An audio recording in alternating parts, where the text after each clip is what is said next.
Good morning. Hi, welcome to Fibertown. I'm Emily and this is Alice. And she's filthy dirty, so I'm gonna give her a cookie and let her go back outside. Because yuck, you smell like mud. But she just wanted to say hi. Hello everybody. This is April 9th. It is April 9th, 2014. Welcome to Fibertown. I'm Chain of Fools on Ravelry. What am I? Fibertown on Instagram. And this is episode 61. So welcome to a springy morning here in my kitchen. Stop in, catch up with the best. You'll relish the flavor. So yeah, how is everybody doing? I hope you all have had a great week. Let's see, I have a few people to say welcome to. But first, let me say thank you to Joanne. Thank you so much, Pania on Ravelry, for the donation. Super generous and always most welcome to help with podcast fees. So, welcome to a few folks who introduced themselves. We have Knit and Carrie, who is from Manassas, Virginia, so close by, and maybe I'll get to meet her at Maryland Sheep and Wool. We have Bungard F, who I believe he pronounces Fee from Denmark. She's a knitter, not yet spinning, but you know, I'm going to share some spinning things with you all today, so maybe this will inspire you, Fee. Excuse me, allergies. And we have Black Horse, who is Kim from Houston, and she's the cutest doggy on her Ravatar. It looks like a golden retriever kind of doggy. So welcome, everyone. Thank you for joining the group.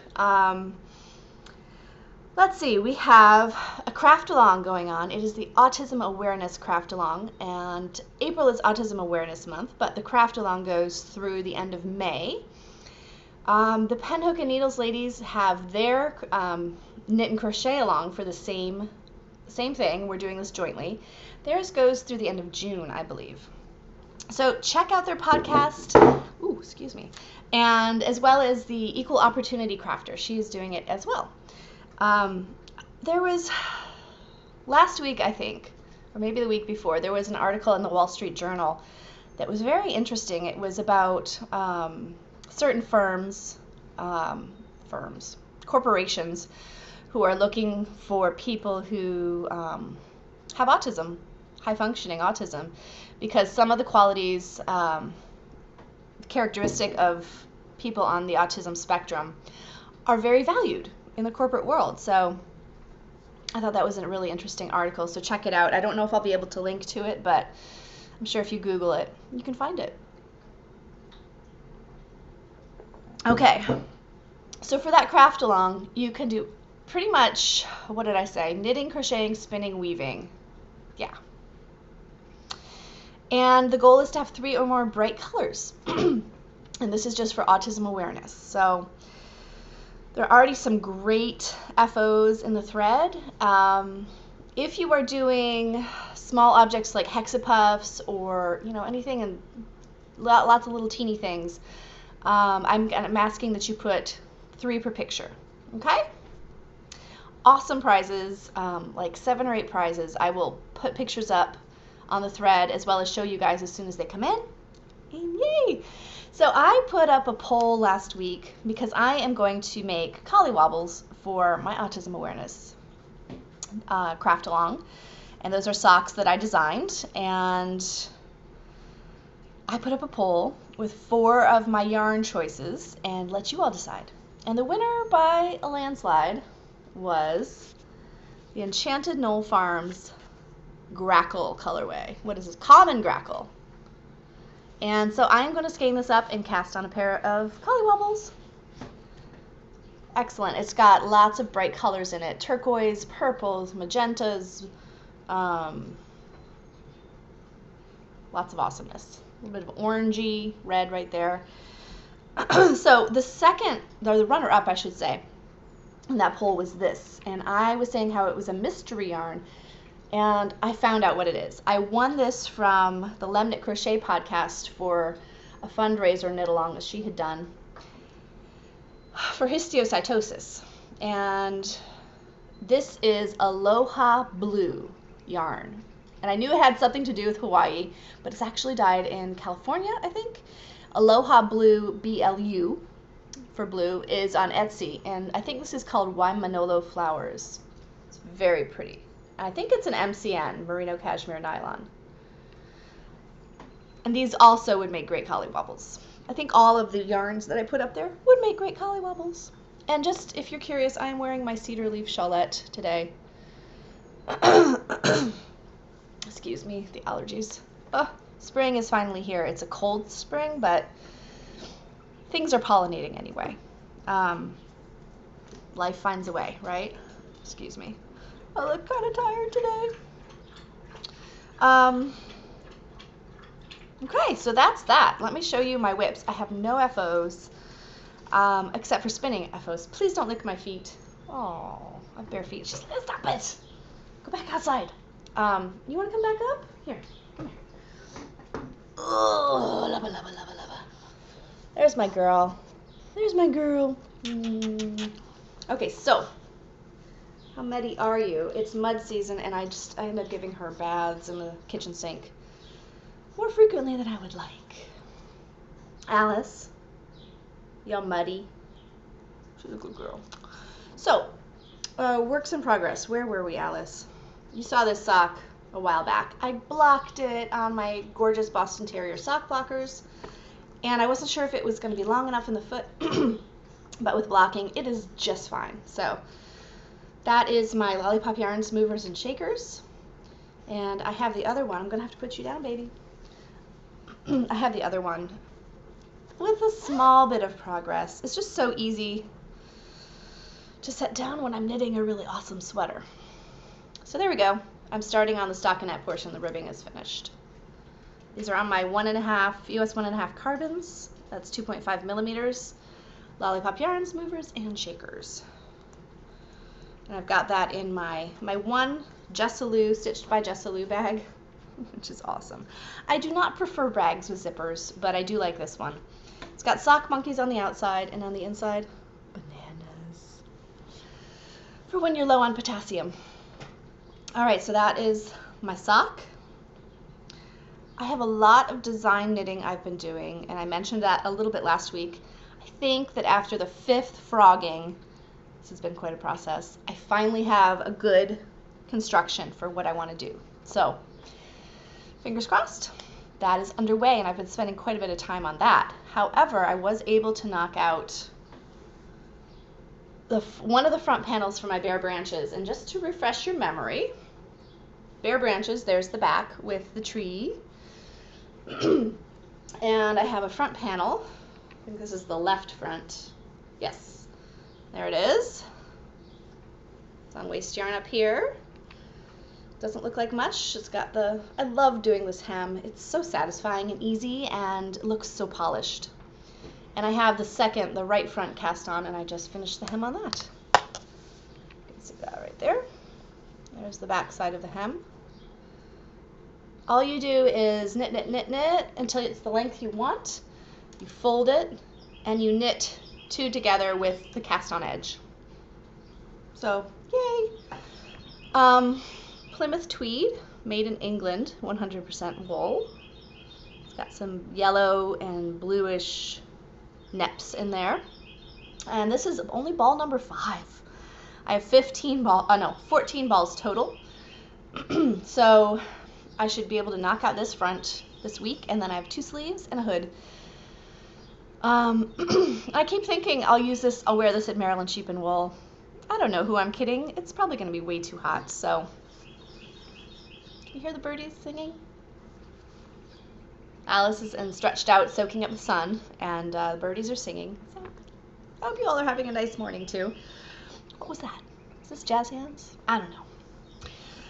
Alrighty, so that's it for works in progress. Collywobbles are going to get cast on, so there will at least be one more work in progress. And let's move along to spinning. First, I need a drink.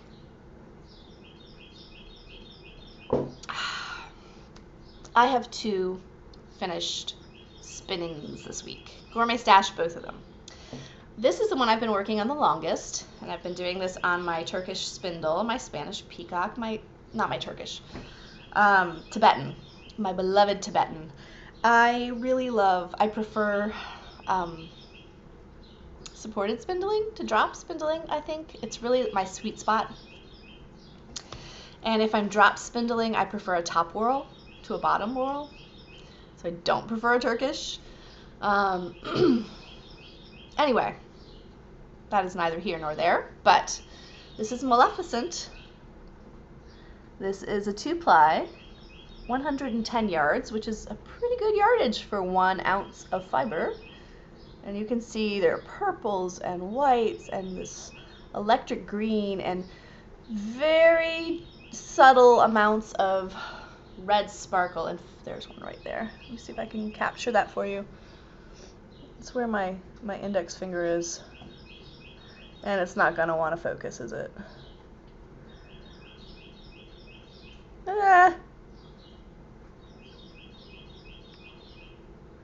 Yay, there we go. So, it's lovely.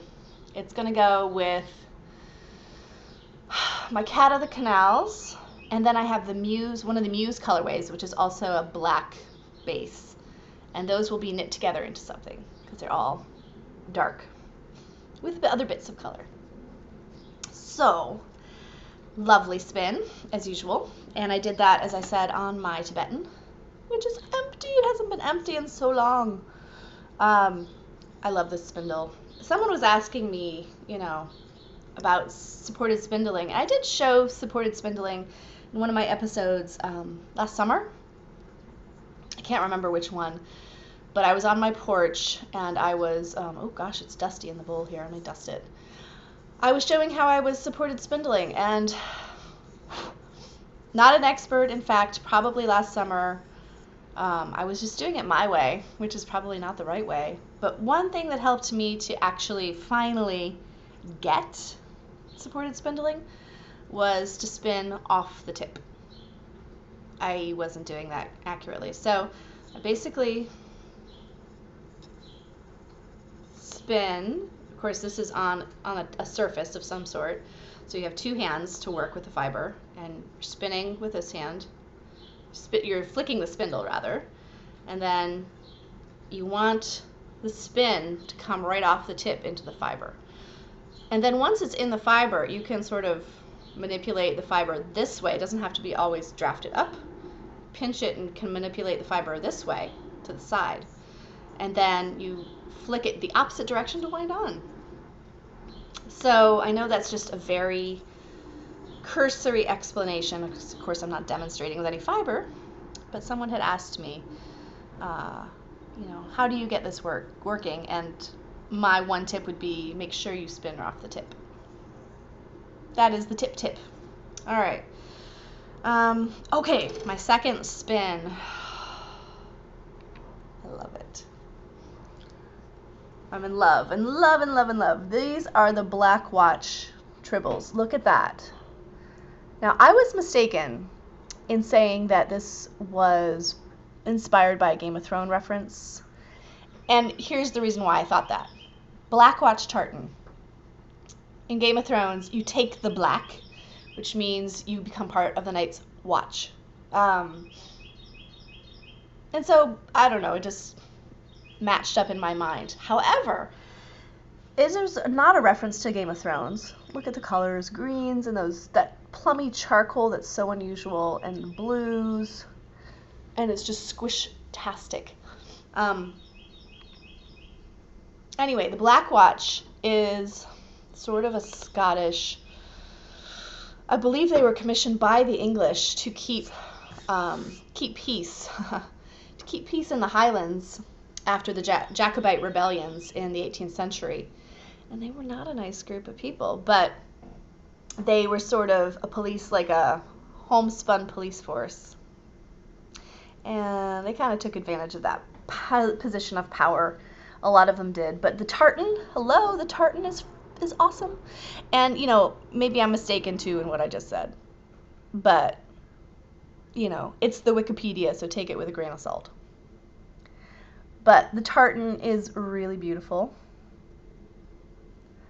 And I love how this came out. And can you guys see it? It really doesn't. You just have to see this in real life. This is going to become a hat for my husband, I think. And this is 230 yards of a 2-ply, about 4 ounces. And it's got all sorts of awesome fibers in it. Okay, including yak. So, where are we now? Someone, I think it was as Apple380, is that your username? She was asking me, why don't I start an Ask Fibertown thread on the group? And I think I shall. And, where you can ask questions, informational questions, or questions about the podcast, or questions, just silly questions are fine too. If I can answer them, I will. I like silly questions. So, at any rate, I was looking at some of the questions folks had asked me before, because I knew this was going to be a short podcast, and I thought I'd talk a little bit about my history of spinning. And Knit Jersey 9, way back in December, had asked me about this. I'd love the origin story of your spinning. What inspired you to start? Which wheel was your first wheel? Do you have more than one wheel? Do you take lessons? Did you participate in a fiber guild? All right, so let me try to answer some of that. Because you all have heard my story of knit and crochet origins, so I don't know if I've really told you about my spinning origins, so here goes. There was a really great yarn store near me that closed down several years ago with yarn in front, and I used to hang out there. I was a regular, spent a lot of money there, and this was back when I was working 3 jobs. I had some disposable income, so I spent a bit of it there, and really built up my stash there. Sadly, that yarn store did not survive, and I was first in line for the closing out sale. They had wheels there for sale, and I regret not buying one, but I wasn't even spindle spinning at the time. However, I did see a shocked high-low drop spindle there, and everything was 40% off, and that was probably only $25 to begin with. So I had been watching podcasts. Probably the Knit Girls got me interested in, or that's probably where I first heard about spinning. And so I said, oh, 12 to 15 bucks for a drop spindle. It's a beginner spindle. I'll take that. And if it doesn't work out, I haven't paid full price. So I found myself with a lot of the sale yarn as well as a spindle.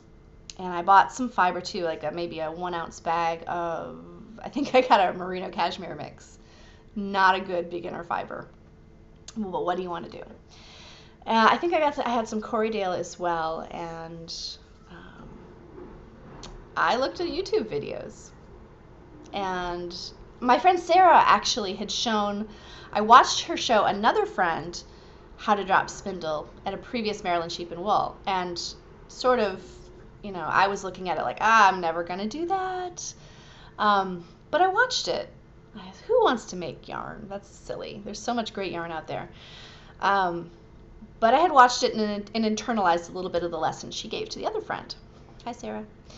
And so that was still in there somewhere, and I was rolling it on my thigh. I didn't know the park and draft method so well. Oh, so I looked at a knit picks tutorial, and that really made it click for me.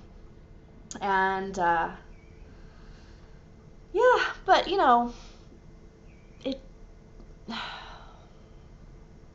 I wasn't in love with it. And it slowly dawned on me that I could get a lot more done with a spinning wheel. But my gosh, they cost so much money. So another friend, Angie, I knew she had 2 spinning wheels. And one of them was an Ashford traditional that looks, what style is that? A Saxony wheel style? I don't know. But hers was about 40 years old, and she had gotten it cheap from an old weaving spinning guild that had existed here. It was called, was it Clearwater? And it's since closed down, which is sad because you could rent a lot of equipment there. But she had bought this wheel for cheap, and she let me borrow it. Very generous person, Angie. And I think I got it around Thanksgiving, probably of maybe 2010. And it's a very simple wheel in the sense that I had to actually glue some of the bobbins back together. They were cracked. I used wood glue. I had to fashion my own drive band, and I really didn't know how a wheel worked. It was a single treadle, and I could not get everything to match up. The treadling, the moving my hands, the figuring out the wheel. I ended up just basically, after a lot of frustrating attempts to spin on that, just treadling it to get a feel of how it treadled for about a month. I would sit on my couch and treadle it, and treadle it, and treadle it, 5-10 minutes at a time. And I finally felt like I knew how this wheel behaved, and I started to spin on it. And I would have to treadle fast to get this wheel going. So as I got better, I had this wheel from about Thanksgiving to May of that year. And as I treadled and got to know the wheel, I was able to do lots of stuff. But then I'd see people doing things like Navajo plying on podcasts, and I want to try that. But I feel like you have to go slower and can treadle more consistently. And this wheel was just not top notch. I don't know if this was typical of the Nashford traditional, that it's very limited in what you can do. But I wasn't able to spin very thin, and I wasn't able to do different plying styles. I had to treadle fast to keep that thing going. And I needed to slow down for Navajo plying, basically. So my first Navajo plies were way overspun, way overplied. Pigtails everywhere, little pigtails poking out. So I was researching this as I was figuring this out about the Ashford. And I'm not saying all Ashfords are like this, but this was an old wheel and it had limitations. It just wasn't as versatile as I wanted. I did some research, and price factored in a lot in my researching. And I looked for used wheels, and I tried wheels at Maryland Sheep and Wool. I tried a Ladybug. I tried a Sidekick. I loved the Ladybug. I loved it. It just felt right as I was treadling. So I ordered one for Mother's Day that year. And my camera is acting up. Okay, sorry. I'm sorry if this is freezing. Oh dear. Okay. I got a Ladybug. I was so thrilled. I waited outside for the UPS man the day it was delivered. My whole family was out in the front yard, jumping up and down as it came off the UPS truck. And it was love it first spin. There was a little bit of a getting used to period, as I think there are with any wheels. And it's still the only wheel I have. In the meantime, though, I have discovered other drop spindles and supported spindles, such as my Trindle, which I do love. I have a Golding drop spindle as well, which is probably my second favorite drop spindle. And that Spanish Peacock Tibetan, I adore. And I did take, the only spinning class I've ever taken to answer the question, one of the questions here, was from TJ of the Spanish Peacock, who taught a lesson at a local yarn store. And because I just wasn't able to get the supported spindling on my own with YouTube, it really made it click when I took a lesson with her. But the rest of it, I've just learned through YouTube and listening to other people on podcasts and books. So, do I participate in a fiber guild? No. No, I don't. I actually don't know of a fiber guild in this area. There must be, and I need to research it. And I need to research a weaving guild in this area, because if I'm going to get better at weaving, I think I'm going to need some people to be inspired by, and some support, and maybe some classes. We'll see. I don't see myself getting a big floor loom, so I don't know. We'll see where that goes. But no fiber guilds. Just other things I mentioned, YouTube, podcasts, that sort of thing. I think that's it for my story of spinning. I guess it's been since 2010, 2011. So, and I have a big stash of handspun now that keeps me very happy. I love knitting with it. So if you're one of those people that said, you know, I'm going to wait till I retire to start spinning, or I'm not interested in making my own yarn. And that might be the case, and that's, you know, to each her own or his own. Never say never, right? All right, so I'm going to open up that thread, Ask Fibertown, if you have other questions, and yeah, you can post them there. Don't forget about the Autism Craft Along. It is going really well, and I'm very excited to see what you guys are making and to show off the prizes as they come in. So, all right, you guys. Alice is sunbathing, so she shall not be in here to say goodbye. But I will, so I will say goodbye, and I hope you all have a fantastic week. All right, take care.